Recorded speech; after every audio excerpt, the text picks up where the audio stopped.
Pakistan nuclear program has a long history. It originated basically in the aftermath of President Eisenhower's announcement for the peaceful uses of atom, which was generally known as the Atoms for Peace program, under which technical exhibition visited Pakistan, which invoked some interest in this technology, and Pakistan started thinking seriously about setting up nuclear technology institutions in Pakistan in 1954. And in 1955, beginning of 1955, Pakistan set up a committee of scientists to manage the nuclear science and technology. And the same year in August, the first international conference for the promotion of peaceful uses of nuclear technology was held at Geneva, and Pakistan participated in that. Later on, Pakistan decided to acquire a research reactor from the United States, for which financial assistance was provided by the United States, and that reactor, that agreement to acquire that reactor was formally signed in 1957. However, against the expectation that this reactor will come into actual operation by 1960, because of the bureaucratic and other hurdles, it was only in 1964 that this reactor came into operation. This was a 5 megawatt swimming pool type reactor, basically meant to provide research for areas like agriculture, medicine, etc. And it also was used to provide training to the budding nuclear scientists of Pakistan. The reactor was established at a place called Nellore, near in the outskirts of Islamabad, and where later on Pakistan Institute of Science and Technology, PINSTEC, was established for running courses and training for nuclear operations for the scientists. At the same time, in the 60s, under the leadership of Dr. I.H. Usmani, Pakistan sent hundreds of nuclear scientists and engineers for advanced training to United States, Canada, Europe, and other places. Most of those people returned back to Pakistan. Some opted to stay on, but those who came back, they were in sufficient number, and then with the help of those qualified people, Pakistan was able to then set up the PINSTEC and start indigenous training. Almost half of these people who were trained in the advanced nuclear science and technology were from the erstwhile East Pakistan, and after the separation of East Pakistan in 1971, the people from that part of the country, they opted to go to the new state of Bangladesh.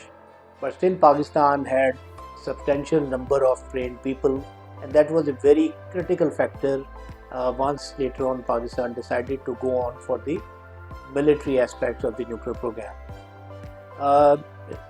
Pakistan also signed a contract with the Canadian government for setting up of its first nuclear power plant at Karachi, which was a Candu type reactor, 137 megawatt reactor.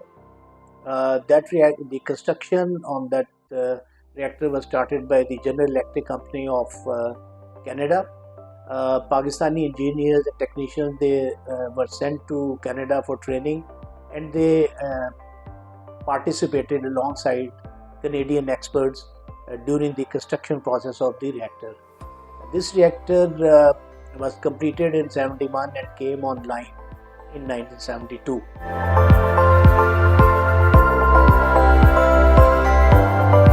As I said, in 1971 the country was dismembered as a result of Indian aggression in East Pakistan, and our security leadership, they sat together and considered the future security requirements of the country, They were aware of the widening gap between the conventional capabilities of India and Pakistan, and alongside that they were also mindful of India's burgeoning nuclear program.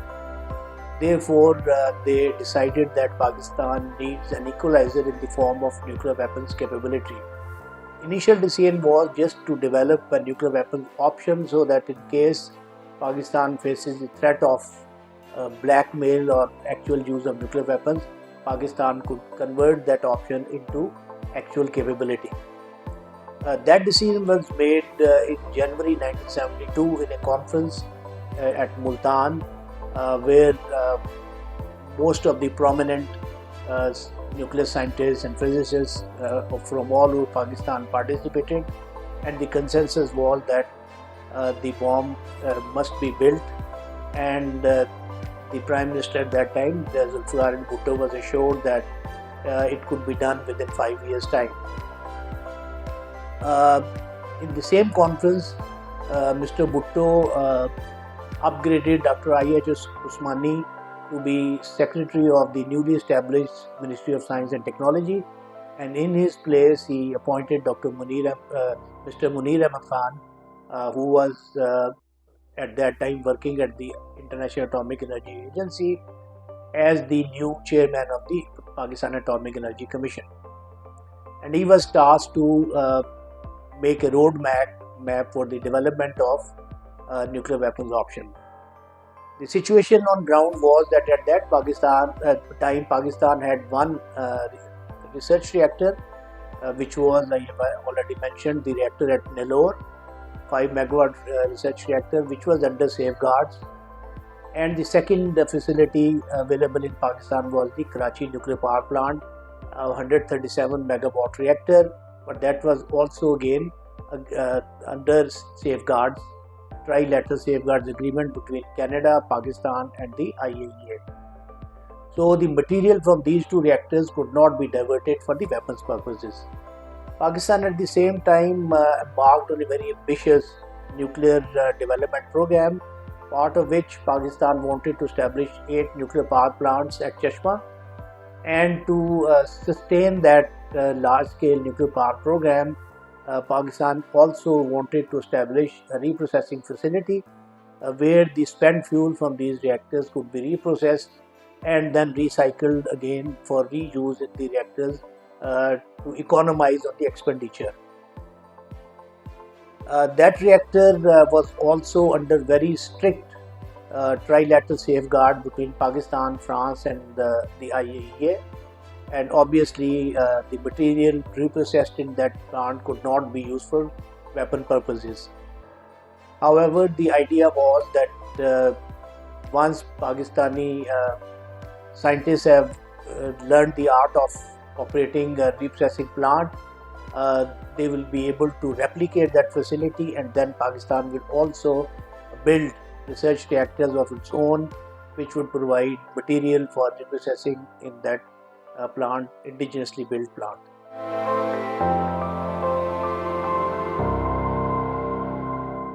Before Pakistan could start acquiring these facilities, in 1974, India carried out its first nuclear test on 18th of May 1974, which set the alarm bells ringing around the world, and people realized that nuclear technology given to developing countries, even for peaceful purposes, could be misused for weapon purposes, as India had done.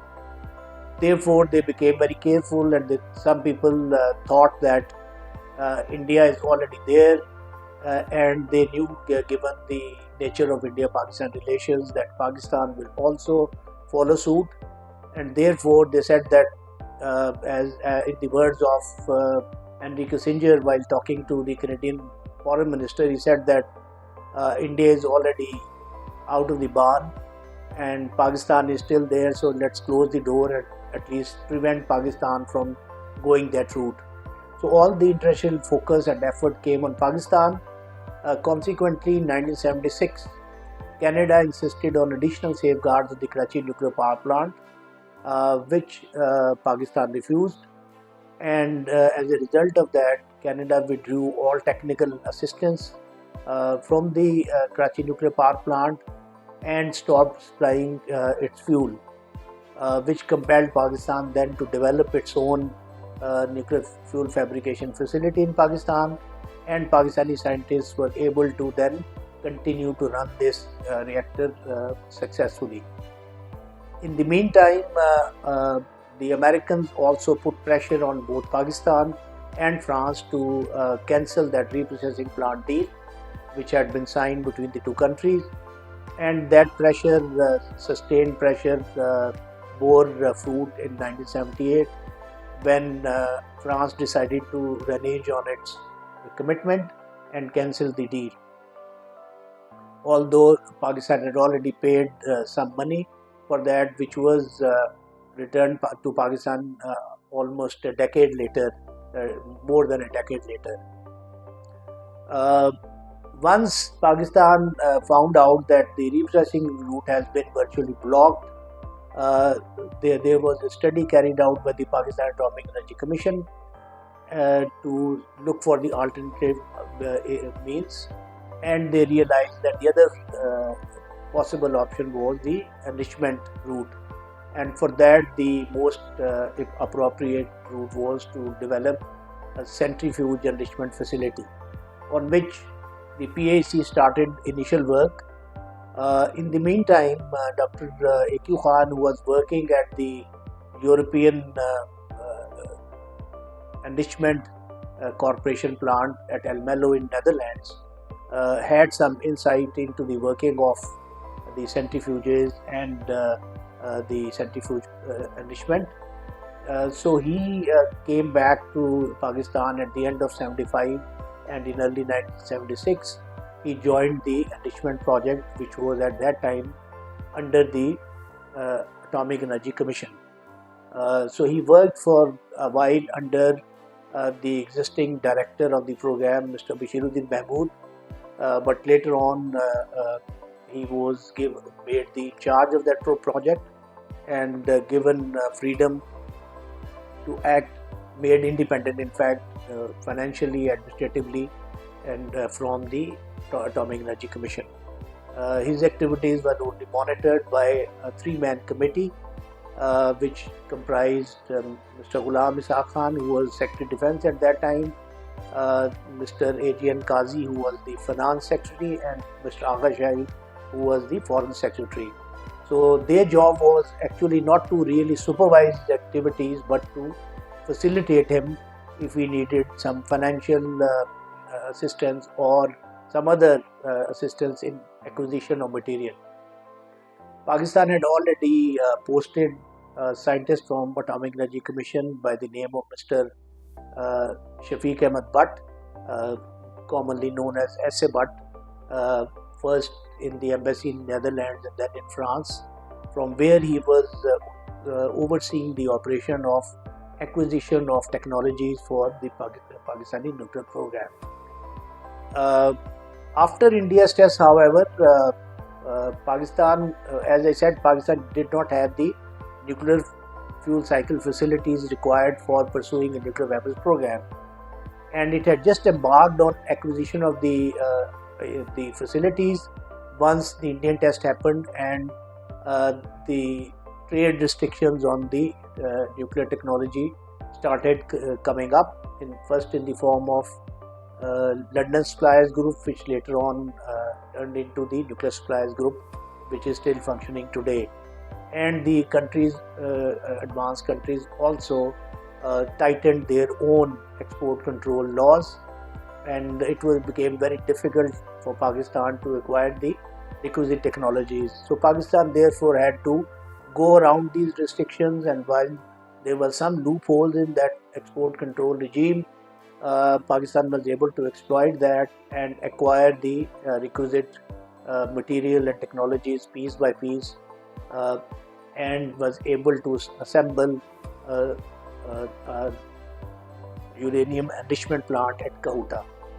Now, because remember that the NPT had come into force in 1970, and in 74 Indian test, as I mentioned, and then the growing export control restrictions So since Pakistan bypassed those restrictions and used an unorthodox approach towards the nuclear development, so there was a degree of illegitimacy associated with Pakistan's nuclear program right from the beginning, and that continues to be in some form or the other still haunting Pakistan.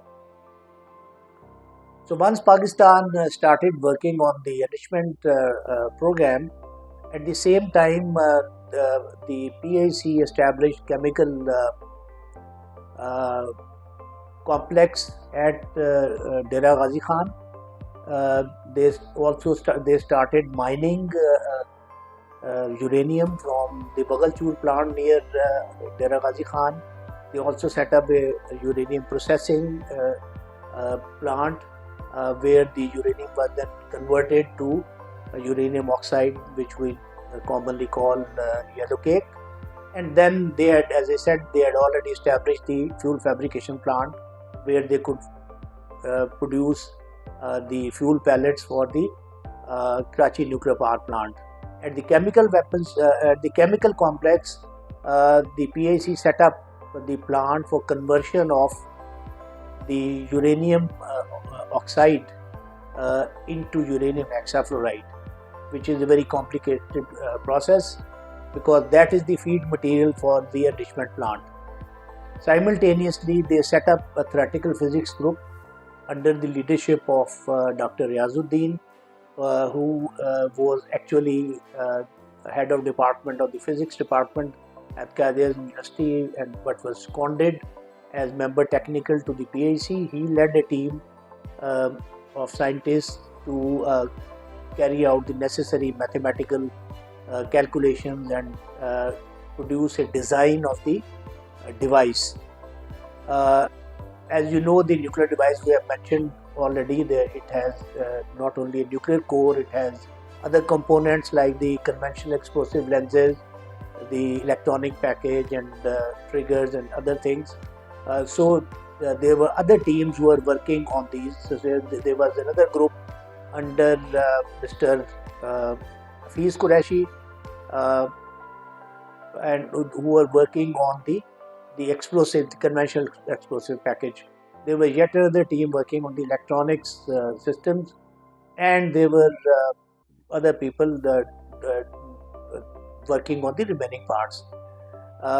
PIC also established a Directorate of Technical Development, DTD, who was actually responsible for coordinating the activities of all these teams, and it also had acquired the testing and diagnostic equipment so that once the device is ready, they could carry out the tests. So the work was going on simultaneously on parallel routes in many spheres at the same time.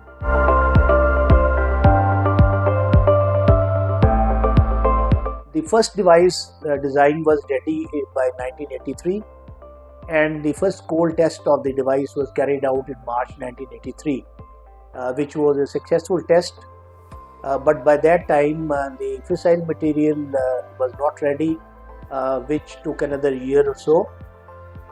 And once the fissile material was ready, then Pakistan was in a position to carry out full-fledged nuclear test anytime it wanted.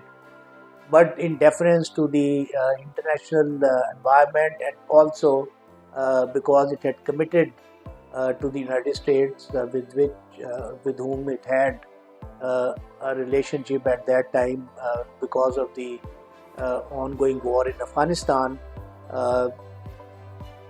In fact, the promise made by Pakistani President Ziaul Haq to President Reagan was that, Mr. President, we will not embarrass you, which meant that we'll continue our work in different fields, but we'll not embarrass you by conducting a hot nuclear test. And Pakistan carried out dozens of the cold test during the 80s and early 90s. Different designs were produced and tested, and there was sufficient amount of confidence that if need be, these designs, even without testing, would work. Pakistan by itself would not have gone for a nuclear test because of its political and diplomatic repercussions. However, India provided the uh, long-awaited opportunity to Pakistan in May 1998, once the BJP-led government carried out 5 nuclear tests, 3 on 11th of May and 2 on 13th of May, thereby opening the way for Pakistan to respond in kind. Pakistan had already built the tunnels for these tests in the Chagi Hills in late 1970s and early 1980s, and within weeks of India's test, Pakistan was able to give a matching response.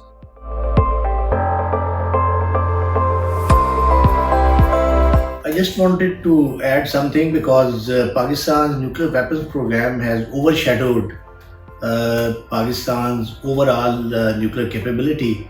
As I mentioned in the very beginning, Pakistan's nuclear program actually started as a peaceful nuclear program in the 1950s, mainly focused on medical, agriculture, and other similar peaceful applications. Later on, Pakistan decided to get into the field of nuclear power, and I did mention that in 1972 the first nuclear power plant of 137 megawatt was built at Karachi, Kanup 1, which has since been now retired after completing its design life, and in addition to another 15-16 years. However, in the meantime, since beginning in the early 1990s, Pakistan started building nuclear power plants at Chashma. These were provided by the Chinese because no other country was selling nuclear plants to Pakistan. The first Chashma nuclear power plant of 320 megawatt was constructed in the 1990s, and then it followed the similar kind of reactors at Chashma 2, 3 and 4. So there are now 4 operational nuclear power plants at the Chashma site, each of 320 to 340 megawatts. And after the completion of the life of Kanup, Pakistan has also built 2 new power plants at the Karachi site, which are called the K2 and K3 plants, each having a capacity of 1100 megawatts. And that is what Pakistan is now trying to standardize. And the Chashma 5, which has already been approved and the negotiations are underway to acquire that plant from China, that will also be an 1100 megawatt power plant. So the nuclear power is now playing a substantive role in Pakistan's energy mix. And the best thing about it is that its capacity factor is very good compared with the thermal power plants of the independent power producers, which usually run from 30 to 40% of capacity. The nuclear power plants run consistently at 85 to 90% capacity. So the capacity factor advantage is very substantial in case of nuclear power. Besides this, Pakistan has now expanded its nuclear medical program.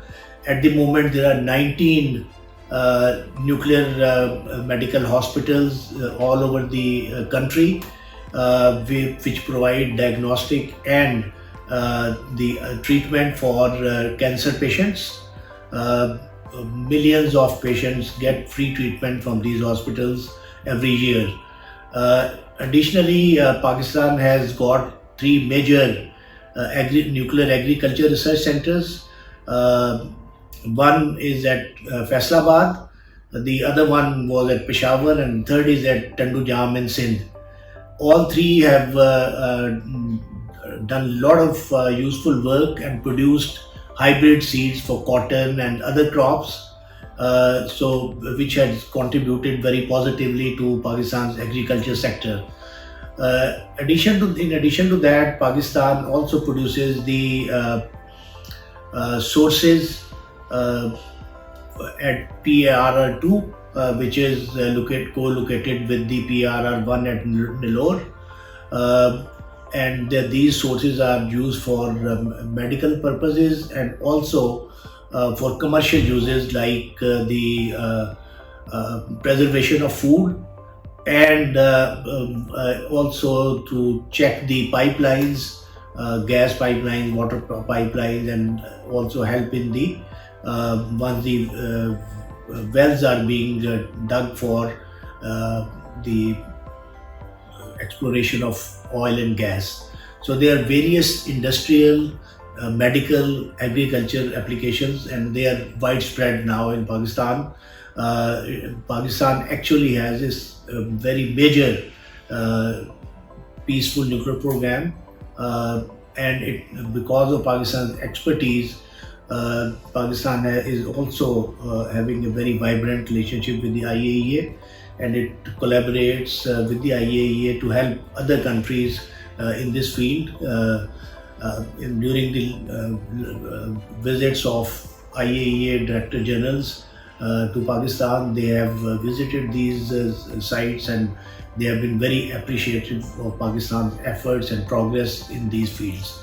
So that is one area which usually is neglected, but it is making a very substantive contribution to Pakistan's economy and helping in the achievement of the sustainable development goals of Pakistan.